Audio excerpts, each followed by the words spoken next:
Hello everyone, আসসালামু আলাইকুম।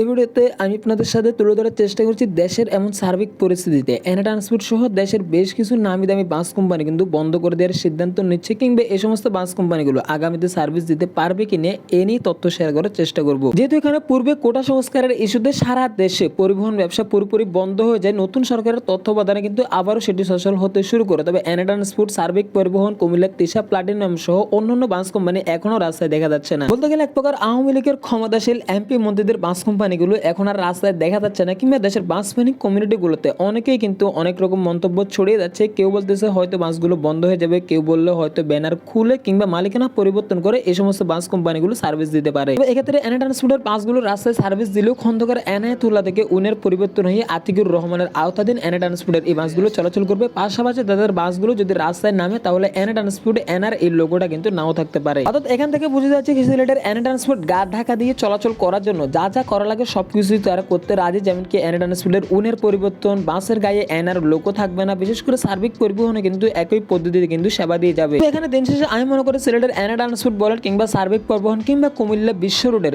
Tisha platinum বলেন, এই সমস্ত বাস কোম্পানিগুলো কিন্তু ক্ষমতায় থাকাকালীন কিন্তু অন্যান্য ছোটখাটো বাস কোম্পানিগুলোর কিন্তু অনেক রকম কিন্তু প্রভাব ফেলেছিল, যার কারণে তাদের জন্য কিন্তু অন্যান্য বাস কোম্পানিগুলো ব্যবসা করতে পারেনি। এছাড়াও এনা ট্রান্সপোর্ট যে সিলেটে একলা রাজত্ব করতো সেটা হয়তো আপনারা সবাই জানেন, যে পাশাপাশি গোল্ডেন লাইন পরিবহনে কিন্তু ফরিদপুরে একলা রাজত্ব করে থাকতো। এই সমস্ত বাস কোম্পানিগুলো আসলে ক্ষমতায় থাকাকালীন যে অপকর্মগুলো করে যাচ্ছিল, বর্তমানে তারা আর চাইলেও ভালোভাবে সার্ভিস দিতে পারবে না। তবে এখানে শুধুমাত্র এই সমস্ত বাস কোম্পানি যে বড় বড় ধরনের সমস্যায় পড়বে তাও কিন্তু না, বাংলাদেশে এমন অনেকগুলো বাস কোম্পানি রয়েছে যারা এতদিন যাবৎ ক্ষমতায় থাকাকালীন কিন্তু অন্যদেরকে ব্যবসা করতে দেয়নি, কিংবা ক্ষমতার জোর আর কি তারা যেদিন টিকে ছিল এখন বর্তমানে হয়তো আর টিকে থাকবে না। তার কারণে আমি মনে করি দেশের পরিবহন সেক্টরে বেশ কিছু নামি দামি বাস কোম্পানিগুলো বন্ধ হয়ে যাওয়ার সম্ভাবনা রয়েছে। পাশাপাশি পরিবহন সেক্টরে কিন্তু বড় ধরনের একটা পরিবর্তন আসবে। পাশাপাশি আওয়ামী লীগের ক্ষমতাশীল নৌ পরিবহন মন্ত্রীর সার্বিক পরিবহন তাদের বাসগুলো কিন্তু কোটা সংস্কারের ইস্যুতে প্রায় 40 থেকে 45টি তাদের বাসগুলো জ্বালিয়ে দেয়। এর থেকে বোঝা যায় এই সমস্ত বাস মালিকরা কিন্তু ক্ষমতা হারিয়ে রাজপথে কতদিন টিকে থাকতে পারবে। পাশাপাশি আসলে এই সমস্ত বাস কোম্পানিগুলোকে দেখলেই বোঝা যায় যে পরিবহন ব্যবসা করতে হলে রাজনীতি কতটুকু করা দরকার, কিংবা কতটুকু করলে সেটা আপনার জন্য ভালোর পক্ষ হবে, সেটা হয়তো এই সমস্ত বাস কোম্পানিগুলো দেখলেই বুঝতে পারবেন। ওই সাথে দেশের সবচেয়ে বড় বাস কোম্পানি হানিব্যান্ডের পাশে কিন্তু দলীয়ভাবে ক্ষমতাতে আসা সিলেটের এনা ট্রান্সপোর্টের সাথে বর্তমানে তারাও কিন্তু বেশ ভালোভাবে টক্কর দিয়ে সার্ভিস দিয়ে যাচ্ছে। সেখানে কিন্তু আগে তাদের বাসগুলো দেখা না গেলেও সিলেট থেকে বর্তমানে হানিব্যান্ডের বাসে বেশ কিছু বাস কিন্তু যাতায়াত করে যাচ্ছে। আসলে এখানে এর থেকেই বোঝা যাচ্ছে যে ক্ষমতাশীল এনা ট্রান্সপোর্ট তাদের রাস্তায় কিন্তু অন্য কোনো বাস কোম্পানি দেখলে তাদের রোড পারমিট বাতিল সহ তাদের টার্মিনালে সেই বাসগুলোকে জোর করে রেখে দিত, যেমনটি তারা বলতো আর কি তাদের ওই রোডে শুধুমাত্র এনা ট্রান্সপোর্টের বাসগুলো সার্ভিস দিবে। বর্তমানে সেই এনা ট্রান্সপোর্টের রাস্তায় টিকে থাকার জন্য বাসের গায়ে থেকে তাদের ব্যানার সহ কিংবা তাদের বিভিন্ন কার্যকলাপ সীমিত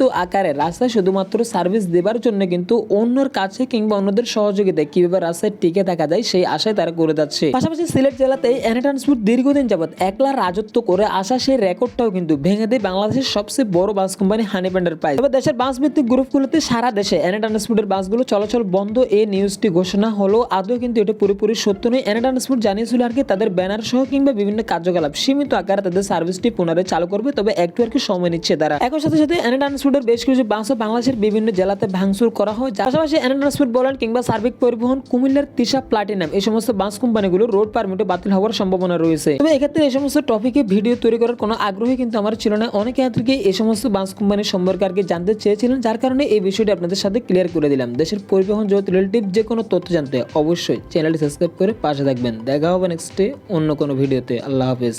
যদিও এখানে চ্যানেল সাবস্ক্রাইব করেও কোনো লাভ নেই, কারণ আমারও বর্তমানে এনা ট্রান্সপোর্টের মতোই অবস্থা। আমার মেন চ্যানেল আরজ মাসলাবার কিন্তু ইউটিউব অলরেডি রিমুভ করে দিয়েছে।